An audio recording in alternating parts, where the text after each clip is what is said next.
नमस्कार। Prabhasakshi news network पर आप सभी का स्वागत है। भारत के महापंजीयक और जनगणना आयुक्त मृत्युंजय कुमार नारायण ने आज लोगों से जनगणना कराने वालों को सही जानकारी देने की अपील करते हुए आश्वस्त किया कि व्यक्तिगत डेटा गोपनीय रहेगा तथा इसे किसी साक्ष्य या किसी योजना का लाभ लेने के लिए इस्तेमाल नहीं किया जा सकता।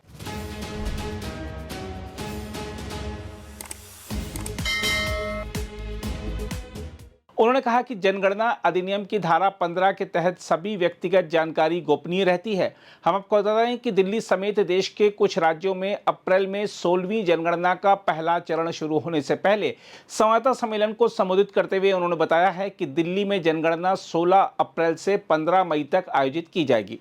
उन्होंने कहा जनगणना के दौरान एकत्र किया गया सभी व्यक्तिगत डेटा गोपनीय रहता है। इसे सूचना के अधिकार यानी आरटीआई के तहत साझा नहीं किया जा सकता, ना ही अदालत में साक्ष्य के रूप में उपयोग किया जा सकता है और ना ही किसी सरकारी या निजी संस्था के साथ साझा किया जा सकता है। उन्होंने कहा कि सांख्यिकीय डेटा का उपयोग केवल संकलन के लिए किया जाएगा। जाति को जनगणना में शामिल करने और लोगों द्वारा सही जानकारी नहीं दिए जाने की आशंका के बारे में पूछे जाने पर महापंजीयक ने कहा कि जाति से संबंधित डेटा दूसरे चरण में एकत्र किया जाएगा और इसके प्रश्न व्यापक चर्चा के बाद तय किए जाएंगे।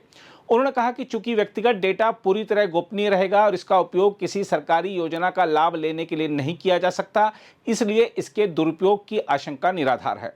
मृत्युंजय कुमार नारायण ने बताया कि पहली बार स्वगणना की व्यवस्था शुरू की गई है, जिसमें लोग जनगणना के पहले चरण यानी हाउस लिस्टिंग और हाउसिंग जनगणना से पहले 15 दिनों की अवधि में डिजिटल रूप से अपनी जानकारी जमा कर सकते हैं। उन्होंने कहा पहले डेटा कागज पर एकत्र किया जाता था, जिससे डिजिटलीकरण में काफी समय लगता था। अब शुरुआत से ही डिजिटल डेटा मिलेगा, इसलिए हम बहुत जल्दी डेटा जारी कर सकेंगे। कई डेटा सेट 2017 में ही प्रकाशित किए जाएंगे। मृत्युंजय कुमार नारायण ने कहा कि यह सुविधा केवल देश में रहने वाले लोगों के लिए उपलब्ध होगी, विदेश में रहने वालों के लिए नहीं। उन्होंने स्पष्ट किया कि जनगणना के दौरान किसी भी दस्तावेज की आवश्यकता नहीं होगी। आयुक्त ने यह भी बताया कि डेटा मोबाइल ऐप के माध्यम से एकत्र किया जाएगा और एक वेब पोर्टल जनगणना और हाउस लिस्टिंग की विभिन्न गतिविधियों की निगरानी व प्रबंधन करेगा। डेटा की सुरक्षा पर जोर देते हुए उन्होंने कहा कि जनगणना के दौरान डेटा की सुरक्षा सुनिश्चित करने के लिए डेटा सेंटरों को क्रिटिकल इंफॉर्मेशन इंफ्रास्ट्रक्चर घोषित किया गया है। उन्होंने साथ ही यह भी कहा कि राष्ट्रीय जनसंख्या पंजी यानी एनपीआर के अपडेशन को लेकर अभी तक कोई निर्णय नहीं लिया गया है। उन्होंने यह भी कहा कि इसका चुनाव आयोग द्वारा किए जा रहे विशेष गहन पुनरीक्षण यानी एसआईआर से कोई संबंध नहीं है। बहरहाल आइए आपको दिखाते हैं जनगणना आयुक्त का पूरा संवाददाता सम्मेलन, ताकि आपके मन में भी यदि जनगणना को लेकर कोई सवाल या संशय है तो आपको पूरी जानकारी मिल सके। आप सभी जानते हैं कि जनगणना की प्रक्रिया चल रही है। जनगणना की तैयारियां अब अग्रिम अवस्थाएं पहुंच चुकी है और अब से कुछ एक दिन में ही फील्ड का कार्य प्रथम चरण, जिसे मकान सूचीकरण एवं मकानों की गणना कहते हैं, उसका फील्ड का कार्य कई राज्यों में प्रारंभ होने जा रहा है। तो आज की इस वार्ता में आपको इन तैयारियों के संदर्भ में जानकारी देंगे। जनगणना एक बृहत कार्य है, संभवतः बृहत्तम कार्य कहा जाए। इसमें केंद्रीय स्तर पे और राज्यों के स्तर पे, संघ शासित प्रदेशों के स्तर पे विशद तैयारी चलती है। उन सारे तैयारियों की जानकारी आपको देंगे। कई जानकारी आपके पास पहले से है। जैसा कि आप जानते हैं, जनगणना 2 चरणों में संपन्न होती है और इस बार आंकड़ों का संग्रह डिजिटल माध्यम से किया जाना है। उसके बारे में भी आपसे चर्चा करेंगे। साथ ही जनगणना की पृष्ठभूमि की भी जानकारी, संवैधानिक व्यवस्था, वैधानिक आधार आदि के संदर्भ में भी आपके समक्ष जानकारी रखेंगे। आगे नेक्स्ट नेक्स्ट प्रेजेंटेशन आगे बढ़ाइए, आगे बढ़ाइए, आगे बढ़े। जैसा कि आपको जानकारी है, जनगणना संविधान के आर्टिकल 246 के अंतर्गत, जिसमें संघीय सूची, राज्य की सूची और समवर्ती सूचियों का उल्लेख है, उसमें संघीय सूची के अंतर्गत आता है और संघीय सूची में क्रमांक 69 पे उल्लिखित है। जनगणना की पूरी प्रक्रिया जनगणना अधिनियम 1948 और जनगणना नियम 1990 के अंतर्गत संचालित होती है। जनगणना अधिनियम 1948 और जनगणना नियम 1990 जनगणना करने की पूरी प्रक्रिया का वैधानिक आधार प्रदान करते हैं। जनगणना अधिनियम में एक महत्वपूर्ण सेक्शन है, सेक्शन 15, जिसके समक्ष में आपका ध्यान आकर्षण करना चाहेंगे। इस सेक्शन के अंतर्गत व्यक्तिगत आंकड़े जो जनगणना के दौरान दिए जाते हैं वो पूरी तरह से गोपनीय है। आरटीआई के अंतर्गत इसे साझा नहीं किया जा सकता।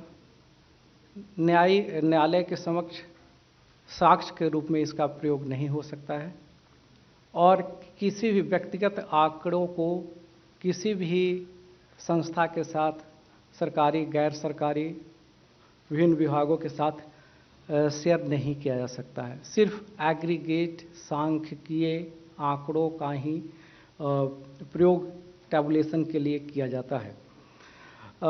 आपने देखा कि जनगणना संघ का विषय है, लेकिन इसमें राज्य एवं संघ शासित प्रदेशों की भी बहुत महत्वपूर्ण भूमिका होती है। राज्य एवं संघ शासित प्रदेश की पूरी प्रशासनिक मशीनरी इसमें शामिल होती है और फील्ड का कार्य संपन्न उनके द्वारा होता है।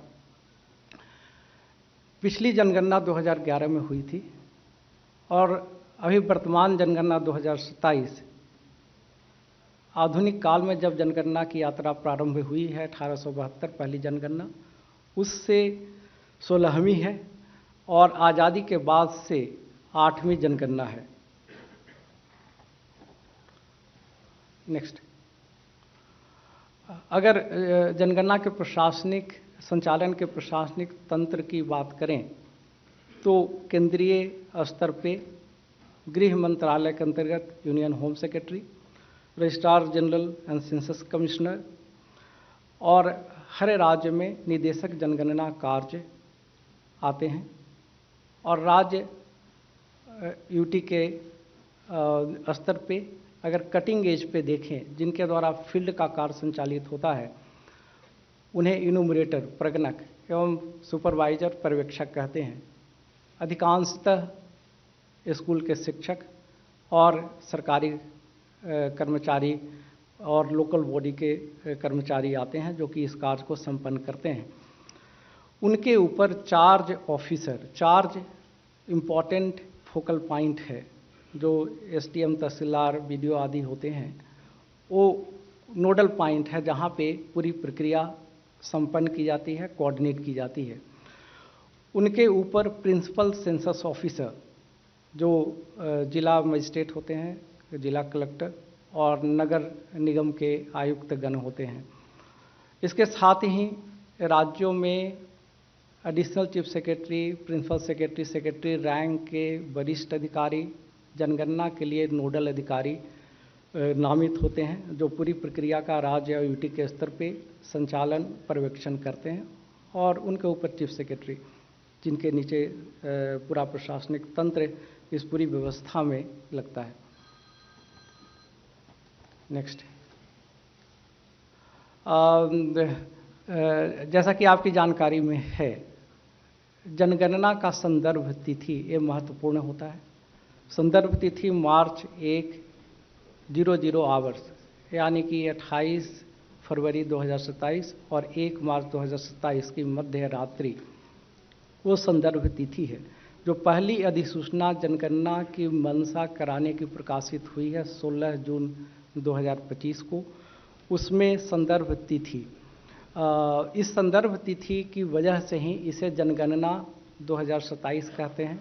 यद्यपि कि जनगणना अधिसूचना 16 जून 25 के प्रकाशन के बाद से ही उसकी प्रक्रिया शुरू हो गई है, लेकिन संदर्भ तिथि 1 मार्च 27, तो जनगणना का जो आउटकम होगा वो हर एडमिनिस्ट्रेटिव यूनिट का, राज्य का, जिले का, ग्राम का, वार्ड का, सभी एडमिनिस्ट्रेटिव यूनिट का एक स्नैपशॉट पॉपुलेशन का और विभिन्न आंकड़ों का एक स्नैपशॉट उस वक्त का 1 मार्च 2027 00 आवर का प्राप्त होगा। इसलिए इस संदर्भ तिथि का बहुत बहुत अधिक महत्व है। जनगणना भारत में 2 चरणों में संपन्न होती है। पहला चरण house listing and housing census, मकान सूचीकरण और मकानों की गणना। तो जैसा कि नाम से ही स्पष्ट है, इसमें हाउस होल्ड की जानकारी ली जाती है। घर की हाउसिंग कंडीशन क्या है, उनमें उपलब्ध सुविधाएं क्या हैं, और जो परिसंपत्तियां जो धारित की जा रही हैं उनके बारे में जानकारी ली जाती है। कोई व्यक्तिगत जानकारी इस चरण में नहीं ली जाती, और इस चरण में जो हम जानकारी लेते हैं वो दूसरे चरण के लिए एक फ्रेम का काम करता है। दूसरा चरण जिसे पॉपुलेशन इनुमरेशन, जनसंख्या गणना कहते हैं, उसमें विभिन्न जनसांख्यिकीय, सामाजिक, आर्थिक, सांस्कृतिक, आप्रवासन माइग्रेशन और प्रजनन संबंधी जानकारी एक एक व्यक्ति का, नवजात से लेकर के किसी व्यक्ति का, किसी भी उम्र का व्यक्ति हो, हर के बारे में निर्धारित प्रश्नों पे सूचना प्राप्त की जाती है। नेक्स्ट, प्रथम अधिसूचना जिसे हम कहते हैं जनगणना कराने की मंशा की अधिसूचना। तो प्रथम अधिसूचना 16 जून 2025 को प्रकाशित हुई। उसके साथ ही जनगणना की प्रक्रिया शुरू हो जाती है। प्रथम चरण की अधिसूचना केंद्र सरकार ने 7 जनवरी 2026 को प्रकाशित की है, जिसमें 6 महीने की अवधि 1 अप्रैल 2026 से लेकर के 30 सितंबर 2026 के मध्य अपनी सुविधा के अनुसार राज्य एवं यूटी 30 दिन की अवधि निर्धारित करते हैं, जिसमें प्रगणक घर घर जाकर जो प्रथम चरण के प्रश्न हैं उन पे जानकारी प्राप्त करते हैं। इस बार एक नई व्यवस्था स्वगणना की गई है। इसके पहले की जनगणनाओं में चूँकि डिजिटल माध्यम से आंकड़ों का संग्रह नहीं होता था, तो सेल्फ इनुमरेशन की व्यवस्था नहीं थी। अगर नागरिक अगर कोई भी व्यक्ति सूचना स्वयं भी देना चाहता हो तो ऐसी व्यवस्था नहीं थी। इस बार सेल्फ इनुमरेशन के माध्यम से डिजिटली स्वयं सूचना दर्ज कर सकते हैं, और वो 15 दिन की अवधि जब हाउस टू हाउस एक्टिविटी उस राज्य या यूटी में प्रारंभ होगी, उसके पहले की अवधि होगी, जिसमें कि स्वयं की सूचना, हाउस होल्ड की सूचना दर्ज कर सकते हैं। प्रथम चरण के प्रश्नों का अधिसूचना हम लोगों ने 22 जनवरी 2026 को निर्गत कर दिया है। द्वितीय चरण के प्रश्नों की अधिसूचना, प्रश्नों को अंतिम करने के पश्चात यथा समय अब से कुछ एक महीने के बाद निर्गत की जाएगी। और जैसा कि आप जानते हैं कि cabinet committee on political affairs के निर्णय के अनुसार इस बार जनगणना में जाति, कास्ट का इनुमरेशन भी होना है।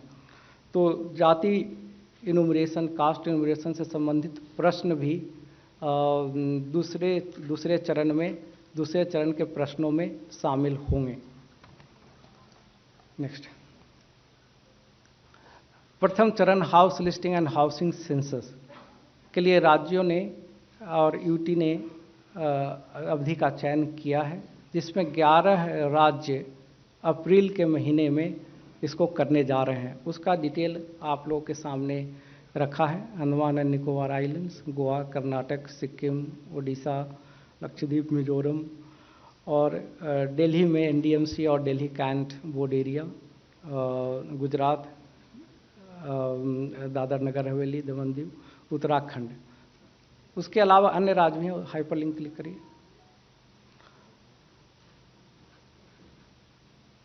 आगे चलिए, आगे चलिए। तो करीब करीब सारे राज्यों ने, करीब करीब सभी राज्यों ने चयन किए हैं। नेक्स्ट, वापस आगे चलिए।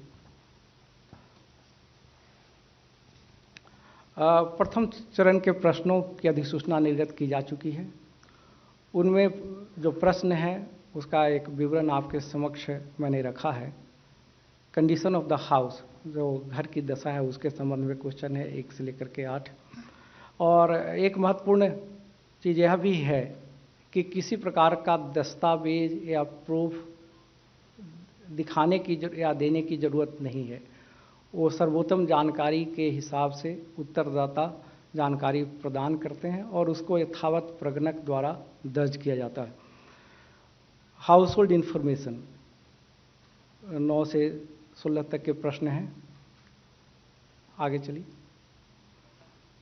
जो सुविधाएं घर में उपलब्ध हैं, main source of drinking water availability और ड्रिंकिंग वाटर सोर्स 17 से लेकर के 25 तक के हैं। फिर जो परिसंपत्तियां जो धारित हैं हाउस होल्ड में, फिर others main serial consume in the house hold, mobile number जो सेंसस कम्युनिकेशन के लिए ही सिर्फ प्रयोग होगा। नेक्स्ट,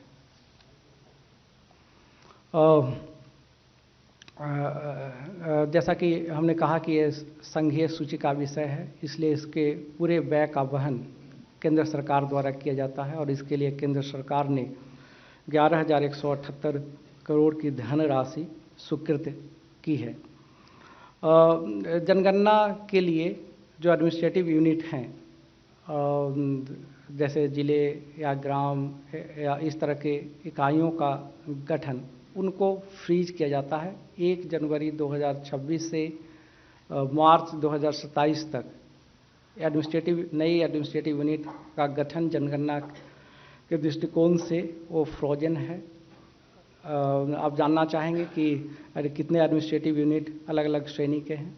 स्टेट यूटी 36, डिस्ट्रिक्ट 784, सब district 7,092, statutory town 5,128, census town 4,580 और राजस्व ग्राम 6,39,902। आगे चलिए।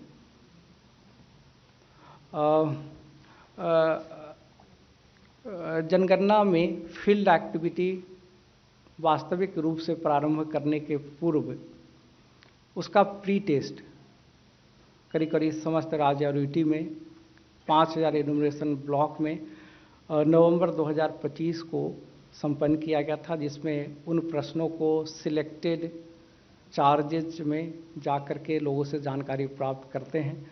ये फुल ड्रेस रिहर्सल होता है कि आगे जो वास्तविक कार्य होने वाला है उसके बारे में हमारा सिस्टम में अगर कोई और सुदृढ़ करने की ज़रूरत हो, उस एक्सपीरियंस के उस अनुभव के आधार पे पूरी व्यवस्था को और सुदृढ़ किया जाता है। तो वह प्री टेस्ट नवंबर 2025 में संपन्न हुआ था। और जैसा कि आपने देखा है कि राज्यों की बहुत महत्वपूर्ण भूमिका है, तो राज्यों की तैयारियों के संदर्भ में राज्य के वरिष्ठ अधिकारियों, मुख्य सचिवगण, राज्य के जनगणना नोडल अधिकारी और निदेशक जनगणना कार्य, इन सभी का एक कॉन्फ्रेंस यूनियन होम सेक्रेटरी की अध्यक्षता में जनवरी 2026 में संपन्न हुआ। फिर राज्य एवं यूटी के स्तर पे जो जनगणना के पदाधिकारी हैं, डिस्ट्रिक्ट लेवल पे, चार्ज लेवल पे, उन सबों का अपॉइंटमेंट होता है, राज्यों ने किया है। नेक्स्ट,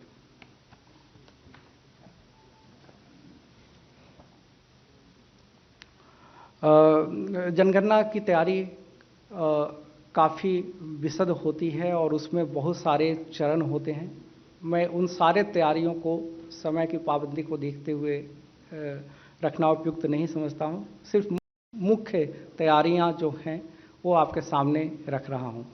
जो जनगणना की प्रक्रिया संचालित होती है उसके लिए एक निर्देश पुस्तिका इंस्ट्रक्शन मैनुअल जो प्रगणक होते हैं और पर्यवेक्षक होते हैं उसके लिए बनाई जाती है। वो 19 भाषाओं में, भारत में भाषाई विविधता को देखते हुए उनका सम्मान करते हुए 19 भाषाओं में तैयार की गई हैं। फिर जो सेंसस फंक्शनरी हैं, सेंसस फंक्शनरी जो नीचे पर्यवेक्षक और प्रगणक के स्तर तक काफ़ी 30-31 लाख संख्या होती है, उन सब को चरणबद्ध तरीके से उनकी ट्रेनिंग अलग अलग राज्यों में और संघ शासित प्रदेशों में चल रही है। कई जगह संपन्न भी हो चुकी है। साथ ही जनगणना की प्रक्रिया एक समान यूनिफॉर्म तरीके से पूरे देश में संचालित हो, उस यूनिफॉर्मिटी के लिए circular census circular numbered circular ORGI द्वारा निर्गत किए जाते हैं विभिन्न विषयों पे। भारत एक विशाल देश है और कई तरह की विविधताएं हैं, अतः सारे जनगणना की अवधारणाएं कॉन्सेप्ट एक प्रकार से हर जगह लागू हों। सारे जो सेंसस फंक्शनरीज हैं उनको एक समान तरह से समझें और उसी प्रकार से लागू करें, क्योंकि उसमें थोड़ा सा वेरिएशन आंकड़ों की शुद्धता को प्रभावित कर सकता है। तो इसके लिए जनगणना के सर्कुलर्स हम लोग विभिन्न विषयों पर निर्गत किए हैं। जनगणना एक ऐसा कार्य है जो कि समयबद्ध तरीके से उसके सारे चरण बहुत अच्छे तरह से डिफाइंड और टाइम बाउंड होते हैं। तो उनका एक कैलेंडर और जिसमें माइन्यूट डिटेल केंद्र के स्तर पे और राज्यों के स्तर पे उसके गहन निगरानी, संचालन, अनुश्रवण के लिए बनाई गई है और उसके हिसाब से चल रही हैं। जैसा कि आप अवगत हो चुके हैं कि जनगणना 2027 में डिजिटल माध्यम से आंकड़ों का संग्रह होगा। प्रगणक और पर्यवेक्षक वो मोबाइल लेकर के उस पर मोबाइल एप्लीकेशन जो स्पेशली भारत सरकार की प्रतिष्ठित संस्था है CDAC, उसके माध्यम से उसको डेवलप किया गया है, उसको ले करके जाएंगे और आंकड़ों का संग्रह करेंगे। इस बार सेल्फ इन्यूमरेशन की भी व्यवस्था है, ये पहली बार जनगणना में हो रही है। और पूरी जनगणना की प्रक्रिया के संचालन, मैनेजमेंट, अनुश्रवण, निगरानी, प्रगति की निगरानी, चाहे वो राज्यों के स्तर पे हो या केंद्रीय स्तर पे हो, उसके लिए वेब बेस्ड पोर्टल है। उसके माध्यम से उसकी प्रगति की रियल टाइम बेसिस पे जानकारी हासिल हो सकेगी। जनगणना में एक कॉन्सेप्ट है हाउस लिस्टिंग ब्लॉक, जो प्रगणक उनको करीब 700-800 जनसंख्या का एक छोटा सा जोग्राफिकल एरिया जिसे हाउस लिस्टिंग ब्लॉक कहते हैं, उस एरिया में उनको होता है। वह भी वो उसके लिए स्पेशल एक एप्लीकेशन है, जियो रेफरेंस्ड होगा, जो उससे फ्रेम तैयार होता है। अन्य कई विभाग उसको बाद में अपने सर्वेक्षण के लिए प्रयोग करते हैं, तो वो जियो रेफरेंस्ड होगा। जियो रेफरेंस्ड होने से फ़ायदा है कि कोई एरिया छूट न जाए और किसी एरिया में दोहराव न हो, यह सुनिश्चित हो सकेगा।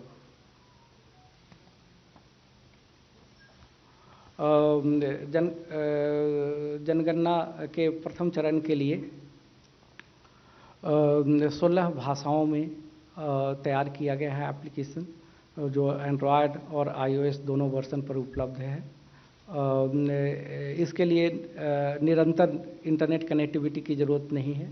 जब डेटा सिंक करना होगा या जब रजिस्ट्रेशन जो है प्रगणक और पर्यवेक्षक अपना रजिस्ट्रेशन करेंगे, उस वक्त इंटरनेट कनेक्टिविटी की ज़रूरत होगी और ऑफलाइन मोड में डेटा इकट्ठा करेंगे। जब सिंक करना होगा तब जो इंटरनेट कनेक्टिविटी की आवश्यकता होगी। प्रगणक और पर्यवेक्षक वो स्वयं का मोबाइल डिवाइस लेकर के आएंगे। ऑनरेरियम प्रदान किया जाएगा।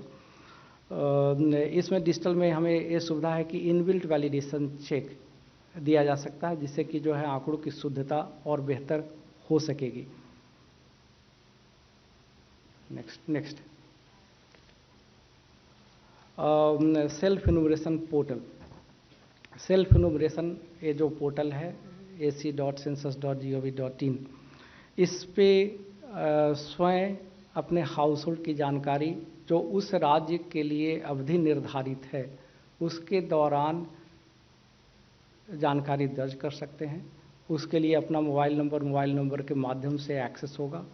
स्टेट अपना सिलेक्ट करेंगे, मोबाइल नंबर पे OTP उसके माध्यम से एक्सेस होगा और सारे क्वेश्चन जब भर लेंगे तो उसको ड्राफ्ट के रूप में सेव कर सकते हैं या अपनी सुविधा के हिसाब से एडिट कर सकते हैं और उसको अंतिम रूप से सबमिट कर देंगे। अंतिम रूप से सबमिट करेंगे तो एक 11 digit alphanumeric ACID self information ID प्राप्त होगी जो उनके मोबाइल या ईमेल पे जाएगा।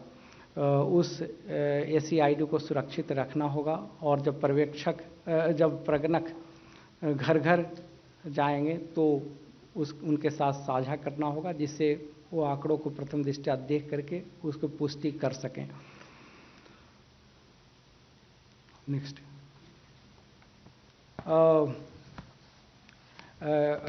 जैसा कि आपने देखा कि जनगणना अधिनियम में आंकड़ों की गोपनीयता की व्यवस्था की गई है, उसी प्रकार से डिजिटल स्पेस में आंकड़ों की सुरक्षा बहुत ही महत्वपूर्ण है और उसका पूरा ध्यान रखा गया है। End to end data security की व्यवस्था रखी गई है। कलेक्शन के दौरान या डेटा ट्रांसमिशन या सर्वर के स्तर पे, सर्वर ORGI का अपना डेडिकेटेड सॉवरेन सर्वर है, तो उन सभी पे डेटा इंक्रिप्टेड फॉर्म में रहेगा। डेटा प्रोटेक्शन के जितने भी टेक्नोलॉजी, सॉफ्टवेयर, हार्डवेयर, वो सारी व्यवस्था की गई है। भारत सरकार की साइबर सुरक्षा के क्षेत्र में जितनी एजेंसियां, महत्वपूर्ण एजेंसियां काम कर रही हैं, उन सब के परामर्श से साइबर सिक्योरिटी पोस्चर को मजबूत किया गया है। उसका सुरक्षा ऑडिट भी किया गया है। Data centre critical information infrastructure घोषित है और ISO सर्टिफाइड भी है।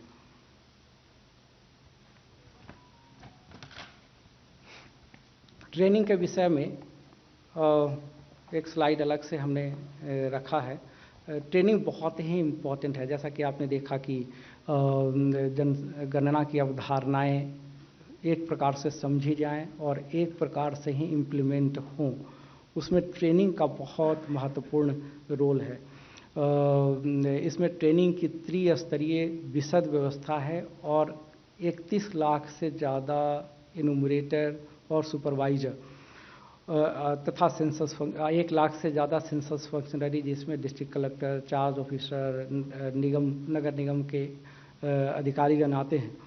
उन सब की ट्रेनिंग की त्रिस्तरीय व्यवस्था, राष्ट्रीय स्तर पर नेशनल ट्रेनर, फिर स्टेट स्तर पर मास्टर ट्रेनर, फिर डिस्ट्रिक्ट स्तर पर फील्ड ट्रेनर और अंत में जाकर के इनोवेटर सुपरवाइजर, इन सब की वो सब के लिए एक स्टैंडर्ड करिकुलम है, स्टैंडर्ड टाइम टेबल है। 3 दिन का, 4 दिन का, 5 दिन का आवश्यकता के हिसाब से उनको ट्रेनिंग की व्यवस्था की गई है। और यह ट्रेनिंग जो है दिल्ली के स्तर पे, राज्यों के स्तर पे, डिस्ट्रिक्ट चार्ज ऑफिसर के स्तर पे अलग अलग फेजेज में, अलग अलग अवस्थाओं में है। इसमें करीब 80,000 से ज़्यादा ट्रेनिंग बैचेज संचालित, जिसमें काफ़ी कुछ संपन्न हो गए, अभी कुछ चल भी रहे हैं। अंत में आप सबके माध्यम से यह कहना चाहूँगा कि जनगणना एक राष्ट्रीय महत्व का कार्य है। जनगणना के जो आंकड़े प्राप्त होंगे आगे आने वाले कई सालों के लिए हमारी नीतियों के निर्धारण, हमारे जो कार्यक्रम हैं उनके संचालन के लिए आधार भूमि तैयार करेंगे। इसलिए इसकी महत्ता को देखते हुए आप सभी के माध्यम से हर व्यक्ति से मैं अपील करना चाहूँगा कि खुले मन से हर व्यक्ति इसमें भाग लें और सही सूचना दर्ज कराएं। यह मैं अपील आपके माध्यम से करना चाहूँगा। अंत में मैं आप सभी को बहुत धैर्यपूर्वक सुनने के लिए धन्यवाद देना चाहता हूँ। धन्यवाद। धन्यवाद मृत्युंजय जी। और एक वीडियो भी है छोटा सा, उसको दिखाने के लिए मैं अनुरोध करूंगा कि वीडियो प्ले किया जाए, इसके बाद हम प्रश्नोत्तर लेंगे। लाइट्स बंद कर देना प्लीज।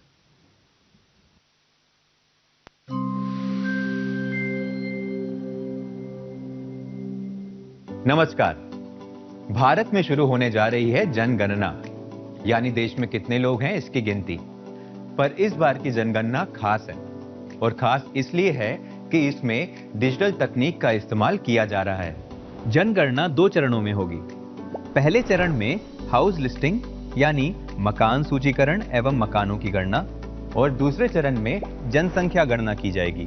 तो बात करते हैं पहले चरण की। इसमें निर्धारित प्रगणक घर जाकर जानकारी एकत्र करेंगे और मकानों की गणना करेंगे। यह प्रक्रिया सेल्फ एनुमरेशन पोर्टल यानी स्वगणना के माध्यम से भी की जा सकती है। इसमें परिवार का मुखिया या कोई सदस्य पोर्टल पर जाकर अपने घर और सुविधाओं से जुड़ी जानकारी स्वयं भर सकता है। ध्यान रखें, एक मोबाइल नंबर से केवल एक ही घर का लॉगिन संभव है, जिसकी एंट्री परिवार के मुखिया की ओर से होगी। मुखिया का नाम बदला नहीं जा सकता। लोगों द्वारा पहले है। स्वगणना एक विशेष सुविधा है। ये उस विशेष राज्य या संघ राज्य क्षेत्र में मकान सूचीकरण कार्य शुरू होने से 15 दिन पहले उपलब्ध कराया जाएगा, और ये सुविधा उस राज्य या संघ राज्य क्षेत्र में 15 दिन के लिए ही उपलब्ध रहेगी। जो चाहे वो स्वगणना के तहत पहले ही अपना विवरण दर्ज कर सकता है। स्वगणना पोर्टल में एंट्री का तरीका। सबसे पहले पोर्टल खोलें, फिर अपना राज्य या केंद्र शासित प्रदेश भरें, फिर कैप्चा भरें। इसके बाद स्वागत स्क्रीन आगे के चरणों का मार्गदर्शन करेगी। परिवार की मुखिया, जैसे यहां सुशीला देवी, अपना नाम और मोबाइल नंबर दर्ज करती हैं। अपनी भाषा चुनें, फिर OTP से सत्यापन होता है। पूरी प्रक्रिया सुरक्षित और बहुत आसान है। जिला और नजदीकी स्थान चिन्ह यानी लैंडमार्क चुनना जरूरी है। मैप पे मार्कर दिखाई देगा, वही अपने घर का स्थान चिन्हित करें। इसके बाद HLO प्रश्नावली का पृष्ठ खुल जाएगा। अधिकांश प्रश्न विकल्प आधारित होंगे, साथ ही लिखने के लिए फोनेटिक और वर्चुअल कीवर्ड होगा। FAQs और टूल टिप्स हर शंका का तुरंत समाधान करते हैं। यदि कोई प्रश्न अथवा जानकारी छूट जाए तो सिस्टम खुद आपको संकेत देता है। सभी विवरण भरे जाने के बाद चेक करें, ड्राफ्ट सहेजें, जरूरत हो तो संशोधन भी करें या अंतिम रूप से जमा करें। सबमिशन के बाद H से जुड़ा 11 अंकों का SCID आपको दिखाई देगा। यह आपको SMS से भी मिलेगा। जब प्रगणक आपके घर आए तो ये SCID आप उनसे साझा करें। आपकी दी गई सही जानकारी से हमारा देश सिर्फ मजबूत ही नहीं बनता, बल्कि उसकी वास्तविक तस्वीर भी सामने आती है। तो भागीदार बने और सहयोग करें। हमारी जनगणना, हमारा विकास। धन्यवाद। अब हम एक एक करके कुछ प्रश्न लेंगे।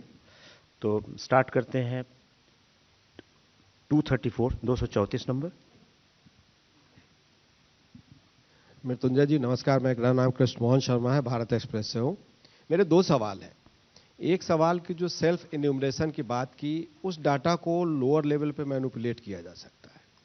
और दूसरा सवाल ये है कि जैसा आपने कहा कि इस बार जाति भी पूछी जाएगी, तो हमारा समाज पूरा इसी बात को अब तक लड़ता रहा है कि जाति के नाम पे संसार का या हमारे समाज का वर्टिकल डिवीजन ना हो, और ये डाटा की प्राइवेसी कैसे इंश्योर की जाएगी? 22 पीछे 22 आप। कास्ट एन्यूमरेशन का पिछला जो हमने करा था 2011 सेंसस के बाद, उसमें अराउंड 45,000 कास्ट रिटर्न करा था। तो सेंसस में एक बेसिक रूल है कि जो रिस्पोंडेंट कहता है वैसे ही आप रिकॉर्ड करते हैं।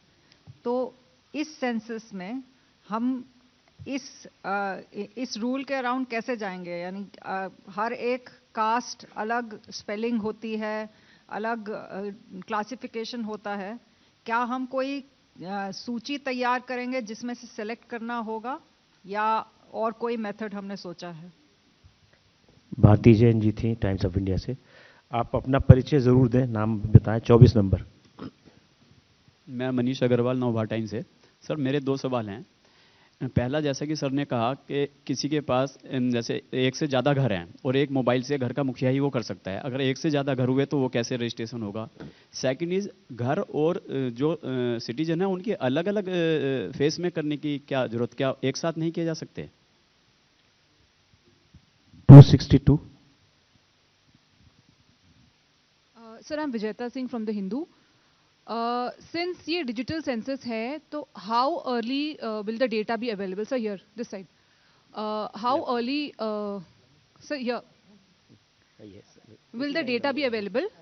डिजिटल सेंसस है चूंकि ये। दूसरा सवाल सर, जैसे भारती ने भी पूछा कि कोड डायरेक्टरी होगी कि नहीं कास्ट सेंसस के लिए। और तीसरा सवाल सर, आप लोग इस बार एनपीआर क्यों नहीं कर रहे हैं अपडेट? 39। सर मैं नीरज पांडे हूँ, जी न्यूज़ से। मेरा सवाल ये है कि जैसे आपने कहा कि एक परिवार का मुखिया पहले अपना नाम दर्ज करेगा और उसके बाद सारी डिटेल देगा, लेकिन ऐसा बहुत सारे परिवार के साथ है कि मुखिया कहीं और रहता है और उसके बच्चे अलग अलग शहरों में रहते हैं, तो उसको कैसे समराइज करेंगे? एंड 46 उसके बाद उत्तर देंगे। Sir, Primangshu from Anandabazar Putrika. My question is for regarding West Bengal. The state government has now notified the census. So what will happen to that state, and was there any correspondence between state and center on this? धन्यवाद। आप लोगों ने बहुत अच्छे प्रश्न पूछे हैं। एक प्रश्न है सेल्फ इनुमरेशन में डेटा मैनिपुलेट ना हो, इसकी क्या व्यवस्था है?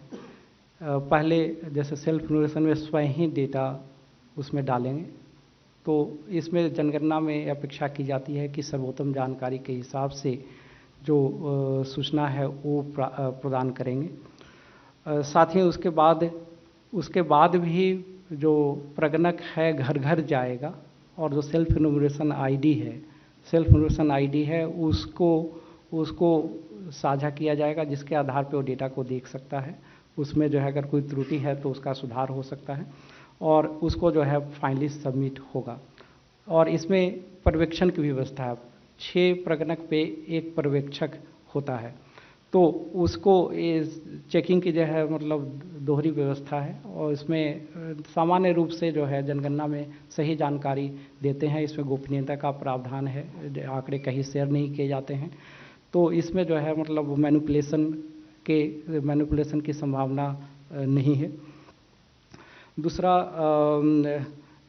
जाति के संबंध में जो है वो प्रश्न किए गए हैं, तो जैसा कि मैंने पहले बताया, अभी प्रथम चरण की बात कर रहे हैं जिसमें हाउस होल्ड की जानकारी ले रहे हैं, कोई व्यक्तिगत इन्फॉर्मेशन हम नहीं ले रहे हैं। जाति के प्रश्न सेकेंड चरण में शामिल होंगे। जब उनको हम अंतिम करेंगे तब उचित समय पे आपके समक्ष लेकर के आएंगे।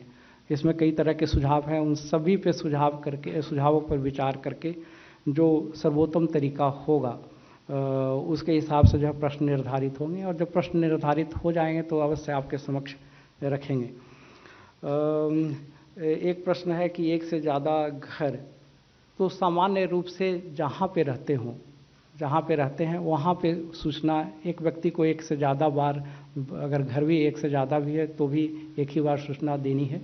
जहाँ सामान्य रूप से रहते हों, जिस जगह पे रहते हों, अगर परिवार के कुछ सदस्य जो है किसी अन्य स्थान पे रहते हों तो वहाँ पे दर्ज करेंगे। जो उस घर में सामान्य रूप से रहते हों वो जो है सूचना उस घर के हाउस होल्ड के संबंध में दर्ज करेंगे। और अभी तो व्यक्तिगत जानकारी तो सेकंड चरण में ली जाएगी, अभी सिर्फ जो हाउस होल्ड है उसकी जानकारी हम ले रहे हैं।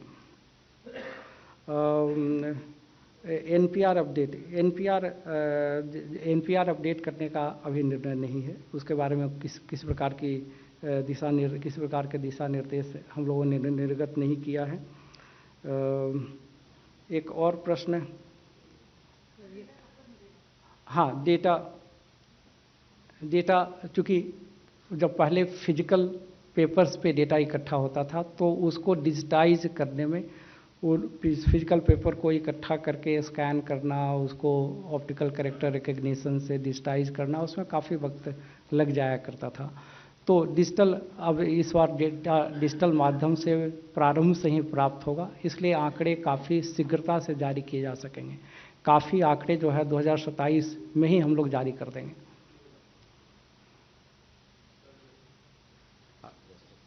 ठीक, थैंक यू।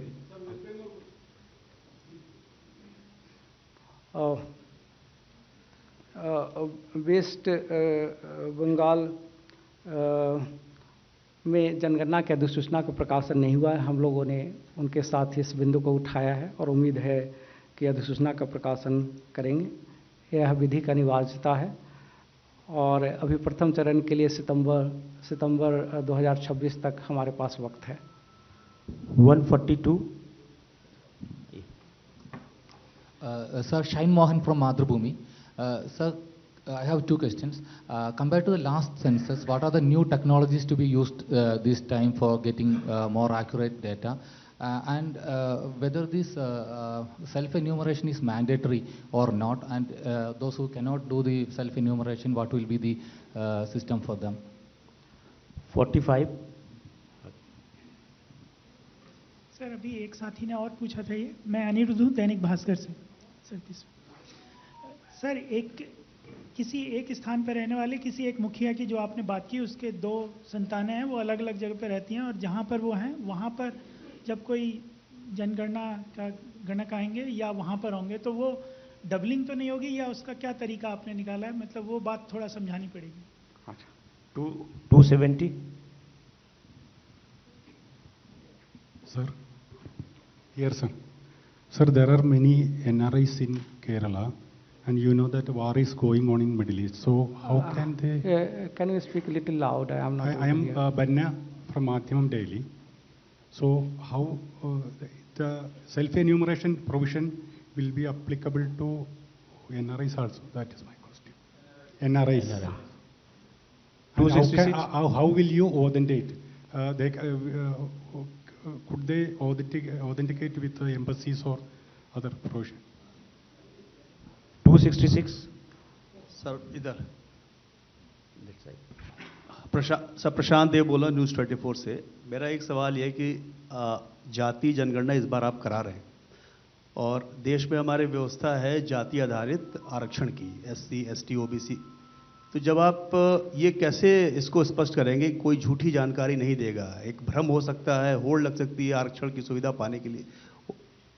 क्या ऐसी सिचुएशन हो सकती है? इसको दूर करने के लिए कैसे करेंगे आप? क्योंकि जब जाति पूछी जाएगी तो वो सच बताएगा या नहीं बताएगा, ये एक स्थिति आ सकती है। इसके लिए क्या तैयारी है? 131 at the back side. Sir, SC, मैं अरुण कुमार है सर, ETV से। सर, SC ST के बारे में आप जनगणना में जोड़ दिया, फिर OBC के बारे में क्या है सर? हाउस लिस्टिंग में भी ऐसा के लिए क्या करना है सर? 17 नंबर। Thank you. मैं अनिल हांडा हूँ, लोकतंत्र की शान से। सेल्फ एन्यूमरेशन में सर जो सबमिशन होगी वो पोर्टल पे फाइनल हो जाएगी, या जो एन्यूमरेटर के पास आप देंगे कोड शेयरिंग करेंगे वो फाइनल रहेगी? क्योंकि इन केस वो पोर्टल पे फाइनलाइज होती है सर, तो ओपन सोर्स है और इंटरनेट तो ओपन सोर्स रहेगा, तो सिक्योरिटी इश्यूज तो इसमें बनी रहेंगी। और इन केस मॉडिफाई करने हैं तो उसके क्या प्रावधान है, वो भी जरा बता दें। हाँ, एक प्रश्न नई टेक्नोलॉजी जो इस जनगणना में प्रयोग की जा रही है उसके बारे में है। तो जैसा कि आपने देखा कि डिजिटल माध्यम से मोबाइल एप्लीकेशन, पहले पेपर लेकर जाते थे और उस पर आंकड़ों का संग्रह होता था, फिर उसके बाद उसकी स्कैनिंग डिजिटाइजेशन होता था। इस बार जो है सीधे मोबाइल एप्लीकेशन के माध्यम से होगा। सेल्फ इनोवेशन अनिवार्य है, ऐसी मतलब ऐसा कुछ नहीं, ऐसा नहीं है। अगर करना चाहते हैं, जो कर सकते हैं करें, उससे जो है इन्वर्टर का काम आसान हो जाता है और अपने आंकड़े खुद भरेंगे तो उनका अच्छा पार्टिसिपेशन होगा। लेकिन अगर सेल्फ इन्वेस्टमेंट करने की स्थिति में नहीं है किसी भी वजह से, तो प्रगणक हर हालत में हर घर में जाएगा और जहां सेल्फ इन्वेस्टमेंट हो गया है वहां भी प्रगणक जो है जाएगा और जो ऐसी आईडी है उसको शेयर करने पे उसको प्रथम दृष्टया आंकड़ों को देख करके उसकी पुष्टि करेगा। जाति जनगणना की आपने बात की है, उसमें देखिए इसमें जो डी है उसको शेयर करने पे उसको प्रथम दृष्टया आंकड़ों को देख करके उसकी पुष्टि करेगा। जाति जनगणना की आपने बात की है, उसमें देखिए इसमें जो नंबर 1 हम हाउस होल्ड की जानकारी ले रहे हैं, व्यक्तिगत जानकारी सेकंड चरण में लेंगे। तब तक सेकंड चरण के प्रश्नों का इंतजार कीजिए कि किस प्रकार से उन प्रश्नों का निर्धारण होगा। और इसमें जनगणना में अगर दोनों चरणों को मिलाकर के भी बात करें तो जनगणना में जो व्यक्तिगत जानकारी दी जाती है उसका किसी भी दशा में प्रयोग नहीं हो सकता है। उसका प्रयोग इंडिविजुअल आंकड़े का प्रयोग नहीं हो सकता है, सिर्फ एग्रीगेट आंकड़ों का प्रयोग होता है। उस आंकड़े के आधार पे किसी योजना का लाभ, किसी व्यवस्था का लाभ देने की व्यवस्था नहीं है। इसलिए उसमें मैनिपुलेशन जो आप इंगित करना चाह रहे हैं कि मैनिपुलेशन हो सकता है, तो इसमें व्यक्तिगत आंकड़ों का प्रयोग किसी स्कीम का लाभ देने के लिए नहीं किया जाता है। हाँ, सेल्फ इन्वेस्टमेंट सुरक्षा व्यवस्था के बारे में विस्तार से बताया है हमने। जो सुरक्षा की, डिजिटल सुरक्षा की जो जितनी भी टेक्नोलॉजी हैं, हार्डवेयर की, सॉफ्टवेयर की, सारे भारतीय एजेंसीज के साथ परामर्श करके उसको किया गया है। सुरक्षा की पुख्ती व्यवस्था है। धन्यवाद। लास्ट सेट क्वेश्चंस हम पूछ।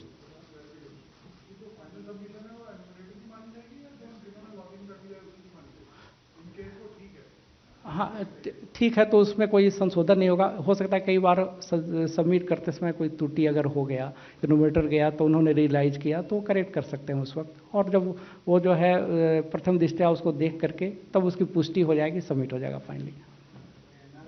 39 इसमें NRI सेल्फ इनोवेशन आपने, हाँ, तो इसमें प्रथम चरण में हाउस होल्ड की जानकारी ली जा रही है और सेल्फ इनोवेशन जो है वो कंट्री में रह रहे हैं उनके लिए व्यवस्था है। 39 सर मेरा सवाल है कि जो SECC लिस्ट होती है सर, उसके आधार पर केंद्र और राज्य की जो नीतियाँ आती हैं वो निर्धारित करती हैं। बहुत सारे लोग जो जिनके पास आयुष्मान कार्ड या बहुत सारे कार्ड जो उसी बेसिस पे होते हैं, लेकिन हमने देखा है कि गलत जानकारी के कारण कई लोग जो एलिजिबल नहीं उनको भी मिल जाता है, ऐसी लिस्ट में होता है, और जो एलिजिबल नहीं होते वो लिस्ट से बाहर हो जाते हैं। इस कारण से कई नीतियों का उनको फ़ायदा नहीं मिलता। इसके लिए क्या इस बार कोई खास जांच की व्यवस्था की गई है जब जनगणना होगी, या किस तरीके से इसको रेक्टिफाई किया जा सकता है? और दूसरा, जो जनगणना अधिकारी है वो अधिकतम कितने घरों को एक जनगणना अधिकारी रीच आउट करेगा? क्या कोई लिस्ट है? जैसे इलेक्शन कमीशन में BLO 1200 तक की लिमिट है, वैसे जनगणना अधिकारी कितने घरों तक के लिए? 187 इधर। सर नमस्कार। हेलो सर नमस्कार, this is Sanjay Agarwal. Sir मेरा क्वेश्चन है कि आप ब्रीफली बताएं, the census is conducted because of the economic survey, right? Whatever goes in that, and आप लोग बोल रहे हैं कि जो आप लोग कास्ट का करेंगे थर्ड फेज में, so the religion and everything will come in that और will come in the house होल्ड? और दूसरा सवाल है sir, how do you define the head of the family? Because there are so much of people who are not earning, and if he is not earning, can he be defined as the head of the family, sir? 247 उधर पीछे right side. Sir नमस्कार, मैं मोहित शुक्ला हूँ दूरदर्शन से। मेरा सवाल आपसे sir ये है कि एक घर जिसमें मान लीजिए 2 भाई रहते हैं और वो दोनों ही उस पे हाउस होल्ड पे हैं, या वो डिस्प्यूटेड मकान है, तो उसको हम कैसे पहचानेंगे कि मतलब परिवार रजिस्टर के माध्यम से या किसी और माध्यम से किसकी दावेदारी मानेंगे घर के मुखिया पर? और दूसरा सर मेरा सवाल आपसे ये है, अभी थोड़े दिन पहले ही केंद्रीय मंत्री हैं रामदास अठावले, उन्होंने एक बहुत महत्वपूर्ण सवाल उठाया। उन्होंने कहा कि जो लोग SC से बौद्ध बने हैं और ख़ासतौर पर बौद्ध धर्म में जाति व्यवस्था नहीं होती है, तो ऐसे लोग जब जनगणना के लिए उनके पास जब लोग पहुंचेंगे तो उस कंडीशन में वो जाति के कॉलम में क्या लिखेंगे? अपनी कास्ट लिखेंगे, नंबर लिखेंगे, या क्या, कैसे उसको आप डिफाइन करेंगे? 79 at the back. Right here, at the back. Here, sir. On the other side, right? Left side. So even though you've clarified that NPR is not on your agenda at the moment, but there are some concerns whether the census data is going to be correlated with the SIR data that the Election Commission is also collecting. In light of NPR, if you could clarify that. 47.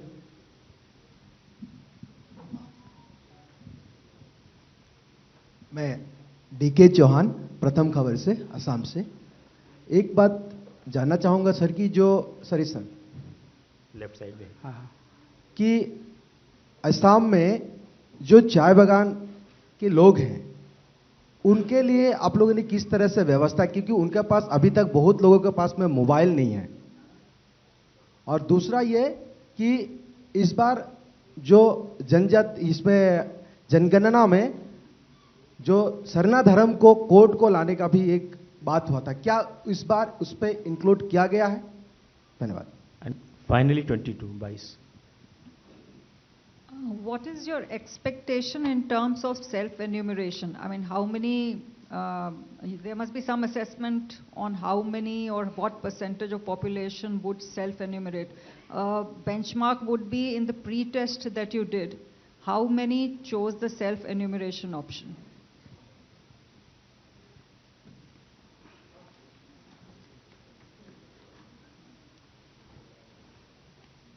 I think that's fine. Everybody else. ACCC की बात की है। ACCC के बारे में कहना चाहूँगा, ये हम लोग का विषय नहीं है।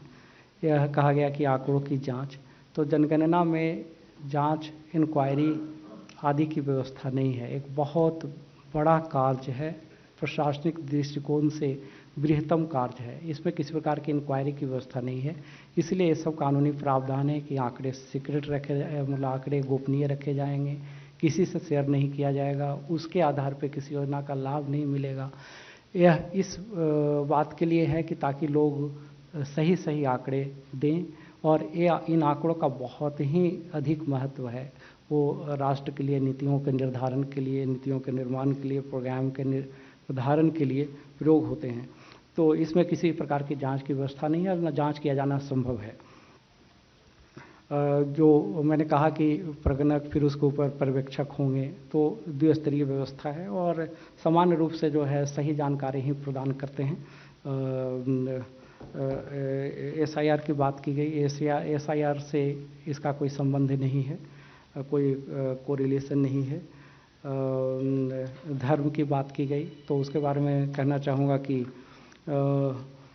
धर्म वो सेकंड चरण में उसके प्रश्न आएंगे, तब तक का इंतज़ार कीजिए। और जो भी धर्म में जो भी बताते हैं उसको यथावत दर्ज किया जाता है। सेल्फ इन्यूमरेशन जो है, सेल्फ इन्यूमरेशन देखिए अब इस बार पहली बार हम लोग करने जा रहे हैं, तो कोई इस प्रकार का फिगर देना कि कितने लोग करेंगे, उम्मीद है कि जो है आप लोग के माध्यम से हर व्यक्ति तक पहुंचेगी। और डिजिटल लिटरेसी सोसाइटी में काफ़ी बढ़ी है, काफ़ी लोग कर सकते हैं, मोबाइल के माध्यम से, लैपटॉप कंप्यूटर के माध्यम से कर सकते हैं। तो जितने लोग करेंगे अच्छा है, उतना इन्यूमरेटर का काम आसान हो जाएगा। तो मेरे ख्याल से आपके सारे प्रश्नों का मैंने उत्तर दे दिया है। अगर आप भी लेना चाहते हैं देश दुनिया की तमाम जानकारी, तो आज ही सब्सक्राइब करें हमारे चैनल को। साथ ही नीचे दिए बेल आइकन को जरूर दबाएं ताकि हर अपडेट आप तक पहुंच सके।